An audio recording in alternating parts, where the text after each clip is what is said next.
ఊపిరితిత్తులకు సంబంధించి వచ్చే most common infections గురించి, వాటి నివారణల గురించి బ్రీఫ్‌గా ఎక్స్‌ప్లెయిన్ చేస్తాను. సో, మోస్ట్ కామన్‌గా రెస్పిరేటరీ ట్రాక్ట్ ఇన్ఫెక్షన్స్ అన్నవి వర్షాకాలాల్లోనూ, తర్వాత వింటర్ సీజన్స్‌లోనూ చూస్తుంటాం. సో, వీటిని నివారించే క్రమంలో మనం ఎటువంటి జాగ్రత్తలు తీసుకోవాలి అన్న దాంట్లో ముఖ్యంగా పరిగణించవలసిన విషయం వ్యాక్సినేషన్స్ ఒకటి. సో, యూజువల్‌గా వ్యాక్సినేషన్ అనంగానే చాలామందికి ఉన్న అభిప్రాయం ఏంటంటే, వ్యాక్సినేషన్ అనేది చిన్న పిల్లల్లో ఇచ్చే ఇంజెక్షన్స్ కదా! ఇన్ఫెక్షన్స్ రాకుండా అన్నది ఒక అపోహ. కానీ అందరూ తెలుసుకోవాల్సిన విషయం ఏంటంటే, ఊపిరితిత్తులకి వచ్చే ఇన్ఫెక్షన్స్ రాకుండా పెద్దవాళ్ళలో కూడా వ్యాక్సినేషన్ అనేది మనం ఇచ్చుకోవచ్చు.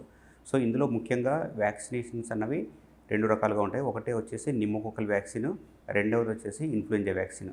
సో, ఈ వ్యాక్సిన్ యూజువల్‌గా ఎవరికి ఇవ్వాలి అనంటే వయసు 50 సంవత్సరాలు పైబడిన వాళ్ళకి బాడీలో కొంచెం ఇమ్యూనిటీ పవర్ అనేది తక్కువగా ఉండడం వల్ల ఇన్ఫెక్షన్స్ అనేవి ఈజీగా వచ్చే అవకాశం ఉంటుంది. సో, వీటిని నివారించడం కోసం మనం 50 సంవత్సరాల వయసు పైబడిన వాళ్ళకి నిమోకోకల్ వ్యాక్సిన్, తర్వాత ఇన్‌ఫ్లుయెంజా వ్యాక్సిన్ అన్నది ప్రతి సంవత్సరానికి ఒకసారి ఇస్తూ ఉంటాం అనమాట.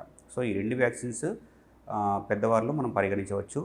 50 సంవత్సరాల కన్నా తక్కువ వయసున్న వాళ్ళు కూడా ఇన్ఫెక్షన్స్ తీసుకోవడం అవసరమా అంటే, ఎవరికైతే pre existing lung diseases like అంటే ఆస్త్మా గానీ, క్రానిక్ బ్రాంకైటిస్ గానీ, ఇంటర్స్టిషియల్ లంగ్ డిసీజ్ గానీ, బ్రాంకిక్టసిస్ గానీ, సో ఈ డెవలప్‌మెంటల్ అనామలీస్ ఉన్న వాళ్ళకి, డయాబెటీస్ ఉన్న వాళ్ళకి, వీళ్ళలో ఎవరిలో అయితే బాడీ ఇమ్యూనిటీ పవర్ తక్కువ ఉంటుందో వాళ్ళలో కూడా వయసుతో సంబంధం లేకుండా ఈ నిమోకోకల్ వ్యాక్సిన్స్ అన్నవి, ఇన్‌ఫ్లుయెంజా వ్యాక్సిన్స్ అన్నవి మనం ఇవ్వడం ద్వారా మోస్ట్ కామన్‌గా వచ్చే కొన్ని రకాల ఇన్ఫెక్షన్స్ నుంచి మనం మనల్ని మనం ప్రొటెక్ట్ చేసుకోవచ్చు.